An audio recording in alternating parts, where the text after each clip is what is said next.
Xiaomi India में 3 साल में नंबर 1 स्मार्टफोन बन गया है और सैमसंग को पीछे छोड़ के Xiaomi का जो मार्केट शेयर है वो है 23.5%। अब Xiaomi कैसे 3 साल में इंडिया का नंबर 1 स्मार्टफोन ब्रांड बन गया है, इसका राज क्या है आखिर, जानेंगे हम आज इस वीडियो में। सबसे पहले हम इसकी थोड़ी हिस्ट्री के बारे में बात कर लेते हैं। तो Xiaomi 2010 में चाइना में स्टार्ट हुआ था। इसके फाउंडर और CEO हैं ली जून, और इन्होंने ये सबसे पहले रोम बेस्ड कंपनी थी, यानी कि ये एंड्रॉयड की जो रोम होती है MIUI उसे बनाती थी और दुनिया भर में इसे लोग ग्लोबली डाउनलोड करते थे और इसके जितने भी लेटेस्ट फीचर्स थे उन सब का एंजॉय करते थे, क्योंकि ये जो थी बेटर थी स्टॉक एंड्रॉयड से, और MIUI थी वो काफ़ी सिमिलर थी iOS से, और इसी कारण से Xiaomi को चाइना का भी एप्पल कहा जाता है। 2011 में इन्होंने अपना पहला स्मार्टफोन MI 1 रिलीज़ किया, और MI का उस समय इन्होंने मतलब बनाया था कि मिशन इम्पॉसिबल, क्योंकि स्मार्टफोन बनाना उस समय उनके लिए काफ़ी मुश्किल था। और दूसरा जो मतलब था वो था मोबाइल इंटरनेट, यानी कि इंटरनेट इनेबल मोबाइल डिवाइसेस बनाओ। तो उस समय जो MI 1 आया था, या उस समय जो डिवाइसेस जितने भी लॉन्च करे थे Xiaomi ने, वो उन सब के अंदर आपको MIUI की रोम देखने को मिलती थी। और सबसे बड़ी बात ये थी कि इन सब का प्राइस कम था, लेकिन क्वालिटी जो थी वो उनकी काफ़ी ज़्यादा हाई थी। Xiaomi ने प्रोडक्ट की क्वालिटी और स्पेसिफिकेशंस को काफ़ी ज़्यादा आगे रखा, लेकिन जो प्राइस था उनको काफ़ी लो रखा, और जो कंपटीशन था उससे भी कम रखा।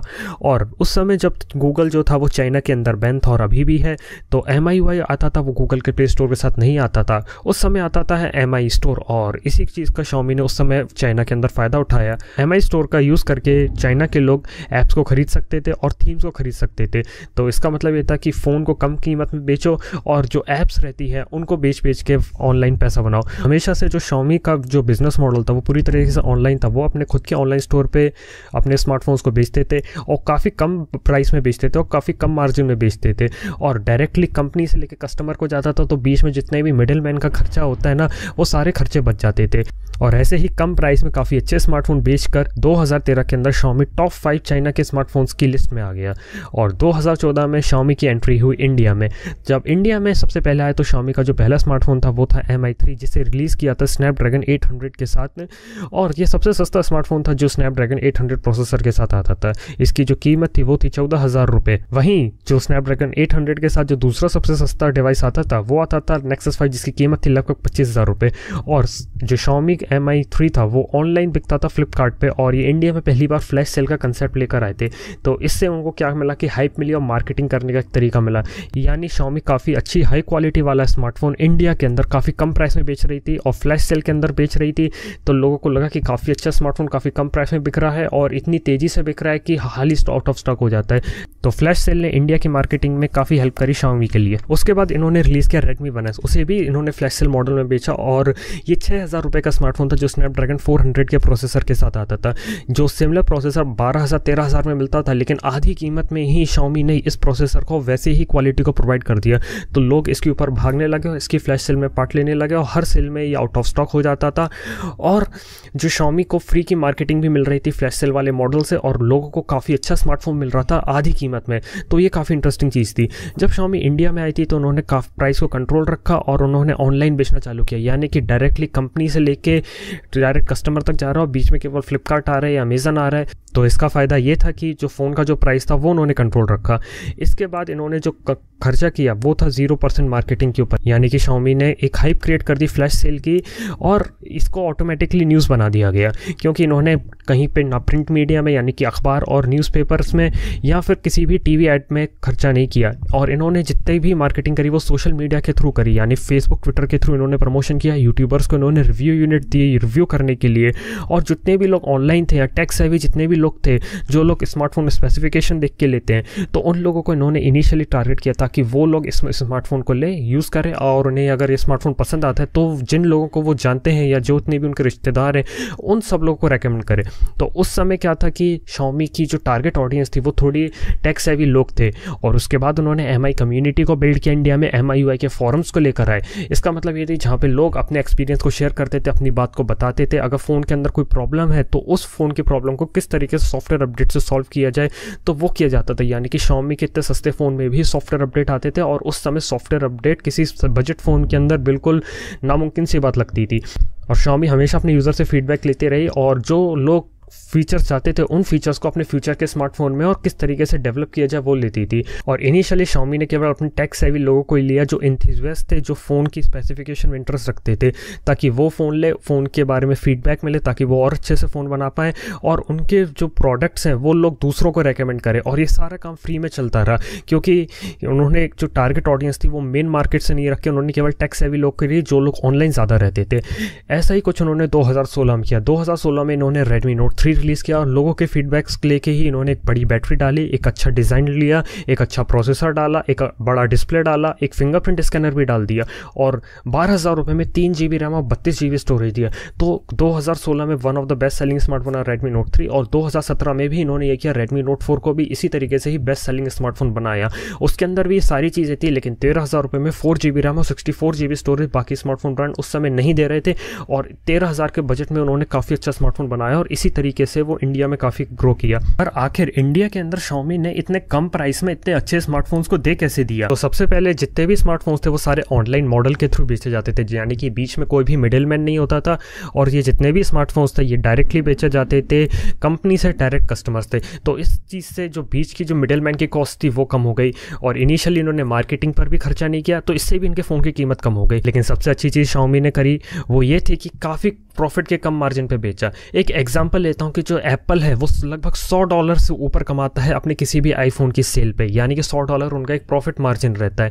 वहीं जो Xiaomi रहता है उनका प्रॉफिट मार्जिन रहता है $1 या $2, यानी कि 100 से लेकर 150 रुपये वो अपने हर फ़ोन की सेल पे बनाते हैं। तो उनके लिए काफ़ी मुश्किल हो जाता है पैसा बनाना किसी एक पर्टिकुलर स्मार्टफोन पे। लेकिन Xiaomi ने अपनी फिलॉसफी अलग रखी। उन्होंने क्या किया कि बाकी सारे खर्चे कम करे और प्रोडक्ट को अच्छा बनाए ताकि प्रोडक्ट अपने आप मार्केट में बिके और जितनी क्वांटिटी में बिकेगा उसके बाद वो इसमें लॉन्ग टर्म में प्रॉफिट निकाल पाएंगे। इसलिए हमें Xiaomi के जो स्मार्टफोन्स मिलते हैं वो काफ़ी सस्ते दाम में मिलते हैं।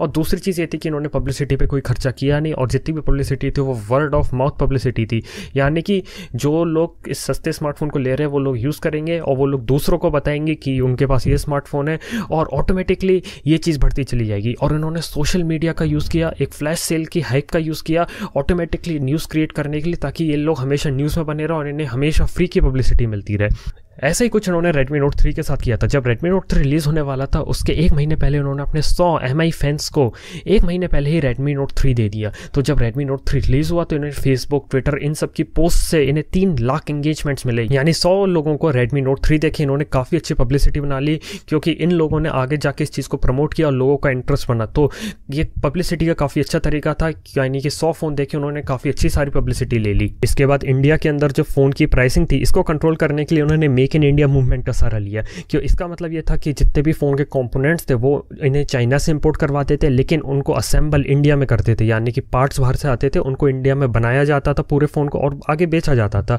तो इसका फ़ायदा ये किया उन्हें टैक्स में काफ़ी अच्छी छूट मिली और जो कंपोनेंट्स को वो चाइना से लेके इंडिया में आते थे तो उस कंपोनेंट के लिए उन्हें लगभग टैक्स 1% देना पड़ता। तो इस तरीके से उनका टैक्स भी बच गया। इसके बाद उन्होंने अपने सॉफ्टवेयर पर भी मेहनत करी। उन्होंने अपने सॉफ्टवेयर पर अलग अलग टाइप के फीचर्स दिए और हर स्मार्टफोन के साथ उन्होंने MIUI दिया और MIUI के अपडेट्स भी वो प्रोवाइड करते रहे। फॉर एग्जांपल जितने भी बजट सेंट्रिक स्मार्टफोन्स थे Xiaomi के, आज भी उन स्मार्टफोन्स में Xiaomi के MIUI के अपडेट्स आते हैं और वो उसमें नए फीचर्स को ऐड कर देते हैं। 2016 में उन्होंने लगभग 3 से 4 स्मार्टफोन रिलीज़ किए 7,000 से लेकर 25,000 की रेंज में। वहीं 2017 में इसी चीज़ को चेंज किया क्योंकि 2016 तक उन्होंने केवल ऑनलाइन मार्केट को कैप्चर किया, लेकिन 2017 में बारी थी ऑफलाइन मार्केट में आने की और ये उनके लिए सबसे बड़ा टर्निंग पॉइंट था क्योंकि ऑफलाइन में लोगों की रिक्वायरमेंट अलग होती है और लोग खरीदते हैं, लेकिन Xiaomi ने इसको बड़े ही अच्छे तरीके से हैंडल किया। उन्होंने अपने खुद के ऑफिशियल MI स्टोर्स को खोलना चालू किया 2017 में और कई सारे जो बड़े ब्रांड रिटेल स्टोर्स होते हैं जैसे विजय सेल्स और क्रोमा और रिलायंस डिजिटल, इन सब के साथ पार्टनरशिप करके उन्होंने अपने स्मार्टफोन्स को बेचना चालू किया ऑफलाइन मार्केट में। लेकिन यहाँ पर भी Xiaomi ने अपनी प्राइसिंग को कंट्रोल में रखा और लगभग सिमिलर प्राइसिंग में या फिर ऑनलाइन से थोड़ी सी ज़्यादा प्राइसिंग में अपने सारे स्मार्टफोन्स को ऑफलाइन भी अवेलेबल करवाया। तो सबसे पहले Xiaomi ने टेक सेवी लोगों को इनकरेज किया था स्मार्टफोन्स लेने के लिए।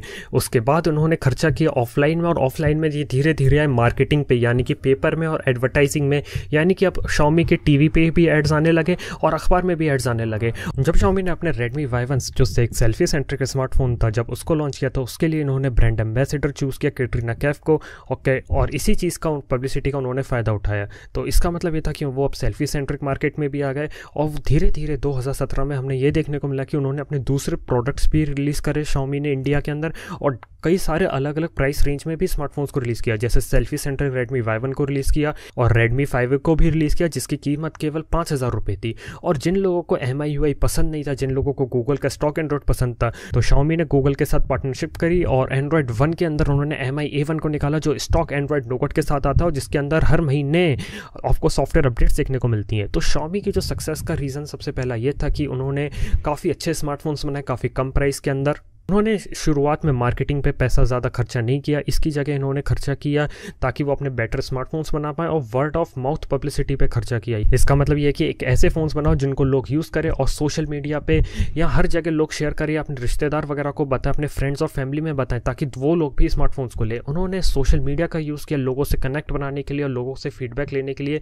कि वो फ़ोन में के अंदर क्या क्या चाहते हैं। और एडवर्टाइजिंग पे शुरुआत में काफ़ी कम खर्चा किया, लेकिन जैसे जैसे वो बड़े होते गए इस तरीके से उन्होंने ऑफलाइन मार्केट में भी आए और धीरे धीरे एडवर्टाइजिंग भी करने लगे ताकि ज़्यादा से ज़्यादा लोगों तक रीच पहुंचे। क्योंकि शुरुआत में उन्होंने टेक सेवी लोगों को अपने कैप्चर कर लिया मार्केट को, और उसके बाद जो ऑफलाइन मार्केट का जो लोग इतने ज़्यादा टेक सेवी नहीं थे, जिन्हें स्पेसिफिकेशन वगैरह के बारे में ज़्यादा मालूम नहीं था, इसके बाद उन्होंने इस ऑफलाइन मार्केट में इस चीज़ को कैप्चर किया। और सबसे अच्छी बात Xiaomi की ये थी कि इतने सब के बाद भी उन्होंने अपने प्राइस को मेंटेन करके रखा। इसका मतलब ये है कि Xiaomi के फ़ोन्स अभी भी सस्ते थे और काफ़ी कम दाम में लोगों को मिल रहे थे, तो इस चीज़ का Xiaomi ने काफ़ी ज़्यादा फ़ायदा उठाया। लेकिन अब हो सकता है ऐसा नहीं हो, क्योंकि रिसेंटली टेनोर और जो फ्लिपकार्ट का जो बिलियन स्मार्टफोन ब्रांड है, उन्हें इनसे काफ़ी अच्छा कंपटीशन मिल रहा है।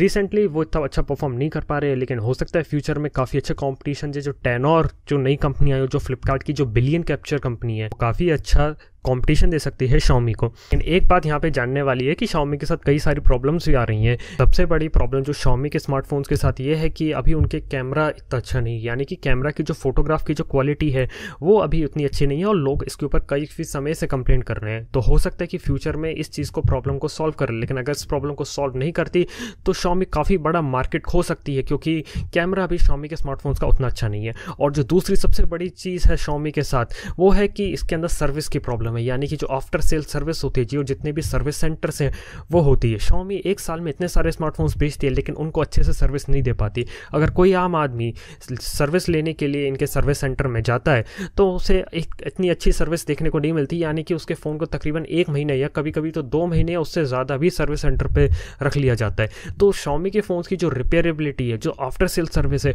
उस चीज़ को इम्प्रूव करना चाहिए, क्योंकि यही एक सबसे बड़ी चीज़ है जहाँ पर Xiaomi अभी मात खा रहा है। अगर Xiaomi अपनी आफ्टर सेल सर्विस को सच में सही कर लेता है तो आगे भी स्मार्टफोन का नंबर 1 ब्रांड बना रह सकता है, और बाकी जितने भी सारे काम है वो Xiaomi बहुत ही अच्छे तरीके से कर रहा है, और हो सकता है कि Xiaomi आगे भी नंबर 1 ब्रांड बना रहा है। लेकिन अगर इन चीज़ों में अपनी आफ्टर सेल सर्विस को नहीं सुधारता है तो Xiaomi हो सकता है कि नंबर 1 प्रोपोजिशन को छोड़ना पड़े। अब स्मार्टफोन के अंदर नंबर 1 बनने के बाद अब लगता है कि Xiaomi को अपने दूसरे प्रोडक्ट्स भी इंडिया में लाने चाहिए, जैसे MI TV box, MI notebook. और आप कौन सा प्रोडक्ट चाहते हो Xiaomi को इंडिया में लाना चाहिए, मुझे नीचे कमेंट में बताओ। तो दोस्तों ये था सीक्रेट कि Xiaomi क्यों सक्सेसफुल है आखिरकार इंडिया में। तो इस वीडियो में अभी बस इतना ही, और ये वीडियो 31 तारीख को बन रहा है, तो इसी बात पर एक लाइक दे दो। आप लोगों का वीडियो देखने के लिए बहुत बहुत थैंक यू। सत्यमेव जयते।